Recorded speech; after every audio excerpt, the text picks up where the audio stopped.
Burial Ground National Monument. I want to thank our delegation and specifically Congressman Nadler, Maloney, Meeks, Jeffries, Meng, and Espana for their leadership, for their partnership, and their dedication to preserving and honoring this important historic site. The African Burial Ground is our nation's earliest and largest known African American cemetery. This is the final resting place of more than 15,000 enslaved Africans and early generation African Americans whose forced labor laid the foundation for our city and our state. They built the fort, the mill, and the stone houses the first colonists lived in. They cleared land for farms and for docks. They widened roads like Broadway for wagons and built the wall that Wall Street is named after. Yet for hundreds of years, this burial site and the people and knowledge buried within it were hidden.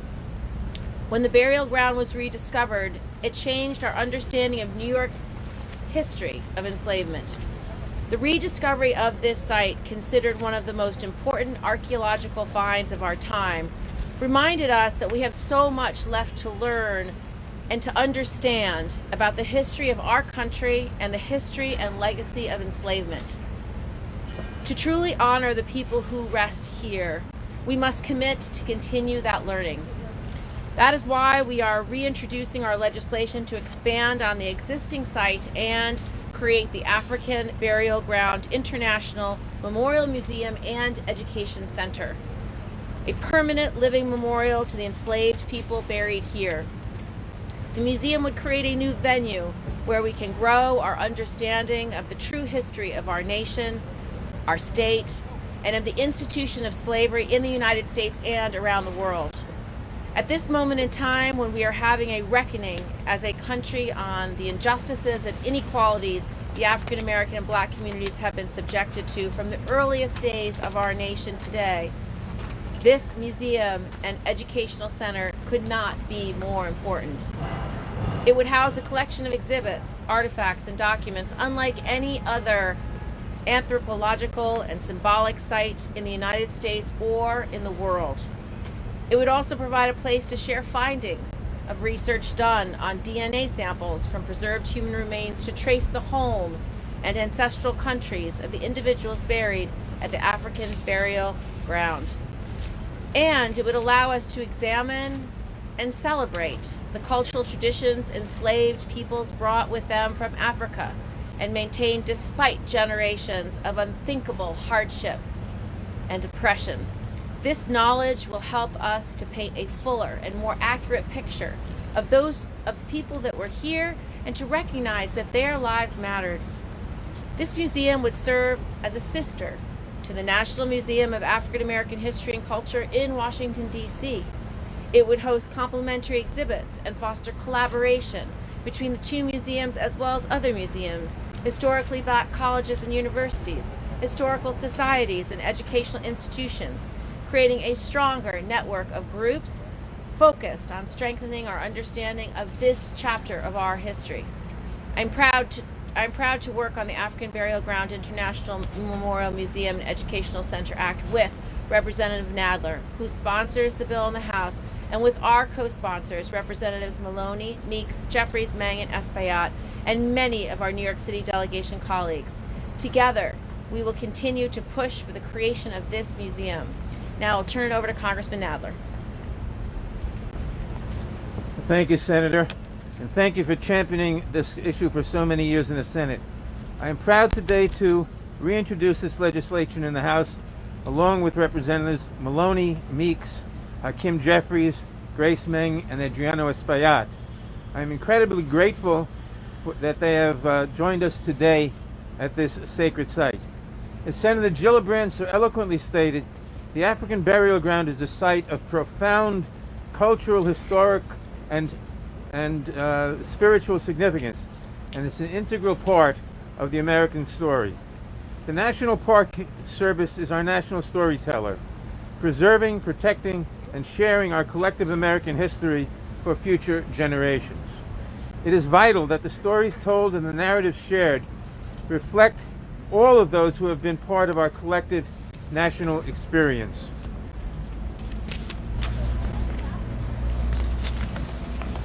However, we have lost sight of the need for a world-class museum, education, and research center, and that's why we must pass this legislation. As a nation, we must never forget the immense trials and tribulations fixed during the ongoing fight for equality and justice. The museum is needed to tell the untold stories of those who helped build New York City and shed light on their perseverance and strength of character in the face of unbearable hardships, discrimination, and of course exploitation. We cannot successfully fight for equality without a clear understanding of the history of slavery in this country. The development of a shared history is not spontaneous. It takes work, dedication, and reflects those who write it. Every day there is new research and new understandings of our history, particularly the history of those most marginalized during their time, that deepens, enriches, and enlivens the great tapestry that is our history. It is time we put intent behind the effort to guide and tell the stories here. It's no coincidence that the legislation includes the word international in the title of the Museum and Educational Center. Slavery was a worldwide institution during colonial times, and sadly still has not been eradicated in all parts of the world. I hope that in addition to being a place of mourning and respect, a museum will serve as a beacon of freedom and hope against slavery today in all its forms. I want to thank Senator Gillibrand and my colleagues in the House again for being here today. I look forward to seeing this important legislation passed into law. And now it's my privilege to introduce Congresswoman Carolyn Maloney. Well, thank you, Jerry. Thank you, Jerry, and thank you, Kirsten. We are here at a really sacred site.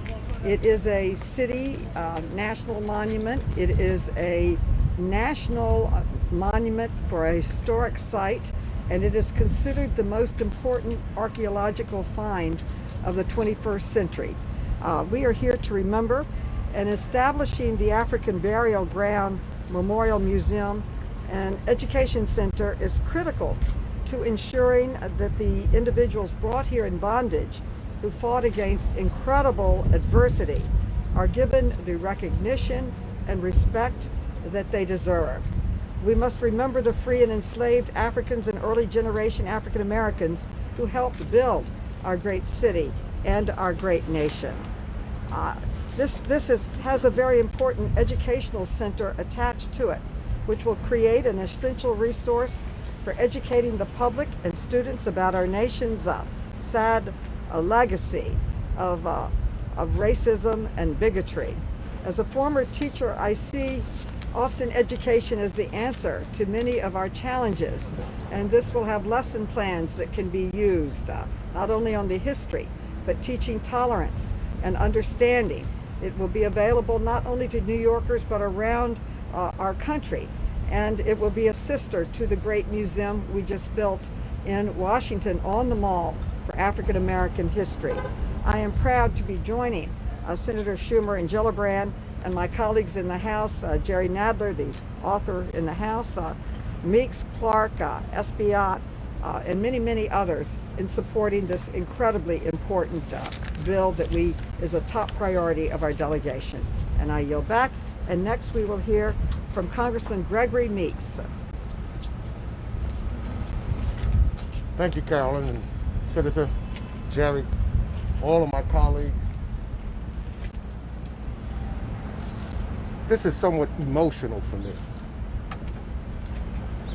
This burial ground and why we're here and this piece of legislation.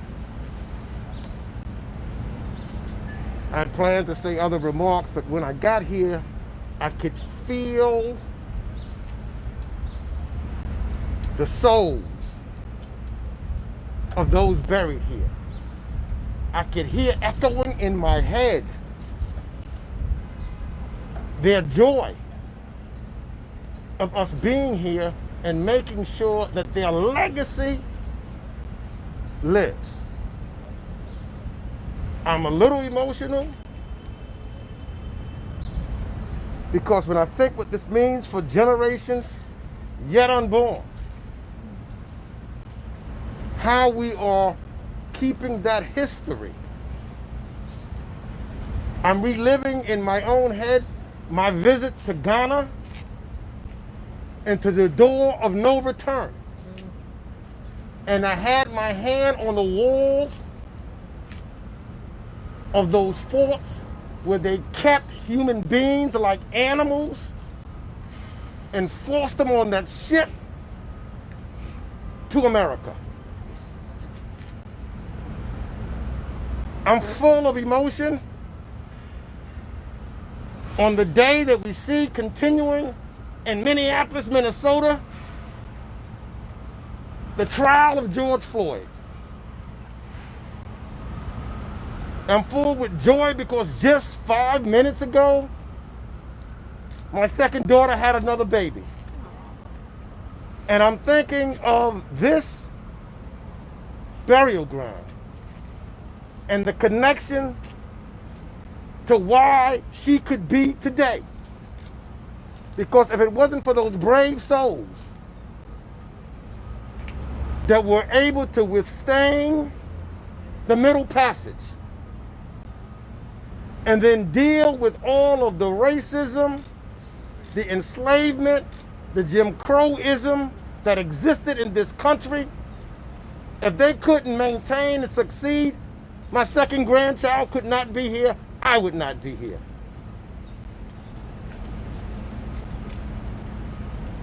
So this is just not any ordinary piece of legislation. This is not just any regular ceremony for me. This is really emotional. This is really important. This is something that I think puts a stamp on why it's significant that we get through what we've been through in 2020 and make sure that it is significant that the justice that is being put forward in the infrastructure bill to level playing fields and make it even for people who have been deprived for too long in this country is such the right thing to do right now. Thank you. Well said. Our next speaker is Hakeem Jeffries. Good morning, everyone. Thank you very much, Senator Gillibrand and Chairman Nadler, for your tremendous leadership with respect to this incredibly important initiative that will respect the life and the legacy of the 15,000 plus remains of those enslaved Africans who helped to build our great city, our great state, and our great nation. I'm thankful for all of my colleagues who are supporting this initiative within the New York delegation and beyond. We are standing on hallowed ground. We are standing on sacred ground. We are standing in a historic place that reveals the realities of our nation and its journey. We've come a long way as a country. We still have a long way to go. But you cannot tell the true American story without lifting up and recognizing the sacrifice, the pain, the suffering, and the death that enslaved Africans endured during the kidnap, during the Middle Passage, and upon their arrival here in New York City and in other parts of the country. America was born as a nation on high ideals, principles like liberty and justice for all. All men are created equal. The notion that everyone is entitled to life, liberty, and the pursuit of happiness, the land of the free and the home of the brave. America was born as a nation on high ideals, but at the same time, we had a genetic birth defect, an imperfection with respect to the question of race, manifesting itself in chattel slavery, one of the worst crimes ever committed against humanity. That is what this burial site represents. It also represents the struggle, the perseverance, the journey, the ability to overcome trials and tribulations and build what you see around us and beyond, as Chairman Nadler and Senator Gillibrand have so eloquently articulated. That is why it is so important that we have a permanent and living and accessible memorial and museum to those enslaved Africans who are buried right here. There were those who tried to bury their memory, to hide it from New Yorkers and the American people, but truth, crushed to the ground, shall rise again. This effort represents truth and a continuation of our journey toward a more perfect union. I thank my colleagues for their tremendous efforts. Thank you so much. Our next speaker is Grace Meng. Thank you, Senator Gillibrand. I'm Congresswoman Grace Meng from Queens, New York. Thank you, Senator Gillibrand and Congressman Jerry Nadler, for sponsoring this incredibly important and meaningful piece of legislation, and for reintroducing this critical bill to honor the remains of an estimated tens of thousands of enslaved Africans and early generation African Americans from the colonial era. I'm so proud to be a co-sponsor of this measure and will do everything I can to ensure its passage and enactment into law. America was founded on a broken dream and promise of equality and justice for all. The painful history of slavery and violence against African Americans shocks the conscience, but it requires us to have clear vision and resolve on how to honor the past. Slowly but steadily, we are taking proper steps to memorialize such sacred and hallowed places, which must always be provided with the recognition, respect, and honor it deserves. This bill is critical to ensuring we pay our respects to those who built our city and our nation. We owe it to them and this country to ensure that future generations of Americans know of our painful and sad history. As a kid who grew up in New York City and America, we have not learned enough about our true and complete history in our textbooks. And this is a huge part of making sure that we right that wrong. And by knowing this, we can create a stronger society that recognizes its past. I thank all my colleagues for being here today, and I look forward to this bill becoming law so that we can honor the men and women whose final resting place is right here and an integral part of our American history. Thank you. Thank you, Grace. Our last speaker is Adriano Espana. Thank you, Senator. Thank you, Jerry, for your leadership. I am happy to be associated with this initiative.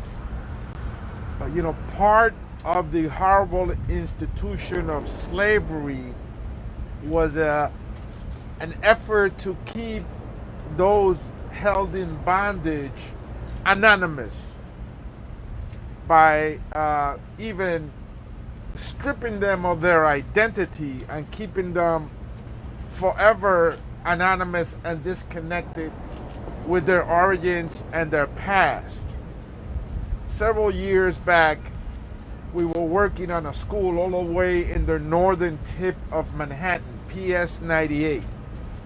And we found that the parking lot there was also a slave burial ground. So there are slave burial grounds all over the city of New York. And we often hear the term that our country was built on the back of slaves. And so we are here to break with the effort to keep the identity of those in bondage anonymous, to give them a proper and holy and solemn place in our city, but in the history also of our nation. And I'm happy to be associated with this effort. Finally, I visited a historical site in the northern part of Manhattan. And there, in that historical site, that tourists often go to, there was a family tree of the folks that way back in the day owned that property. And in it, it said, young female slave, with no name, anonymous. So the effort to keep those in bondage anonymous was rampant across America and this city. This site will give everyone an identity, and it will unmask the horrible institution of slavery. Thank you. Thank you, everyone. We're happy to take on-topic questions first. You said that you're reintroducing this bill, which makes me assume that you introduced this before. What happened with the first bill? Why was it unsuccessful? Why is this the right time to do this? Well, one of the biggest problems that certainly I faced in the U.S. Senate was Senator Mitch McConnell, who refused to allow common sense bills like this to come to the floor and to receive a vote. Now that the Senate is in the majority and Senator Schumer leads the Senate, I think we will be able to get a vote in the Senate on this bill, and I suspect it will not be hard to pass it in the House. Do you think you'll get Republican support for this? I mean, how much I do. opposition will you get? This is the kind of bill that should be bipartisan, and I think we can make it bipartisan. So I'm optimistic. Jerry, do you want to give an update in the House? Well, we're going to pass this bill very shortly. I don't know what the exact schedule is yet. I said we're going to pass this bill very shortly. I don't know what the exact schedule is yet. I don't anticipate any difficulty at all.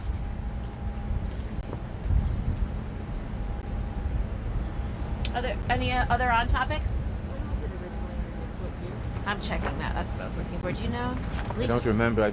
At least at least 5 or 6 years ago. Yeah, it's a while. I'm just seeing if I have the details, but you don't see it. During the Obama administration? Yeah. Yes. Okay.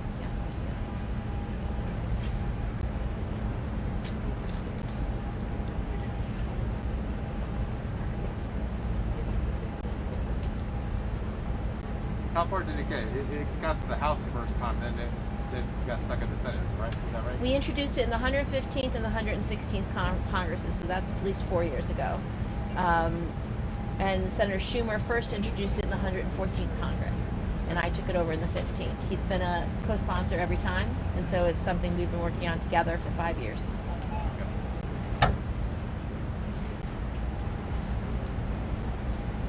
Any other on topics?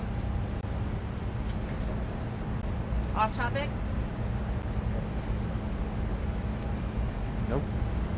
Great. Well, thank you guys for coming Thank out. you. This is extremely important, and we're grateful for the coverage. Okay, great, Very guys. good. Where'd Yep. my mask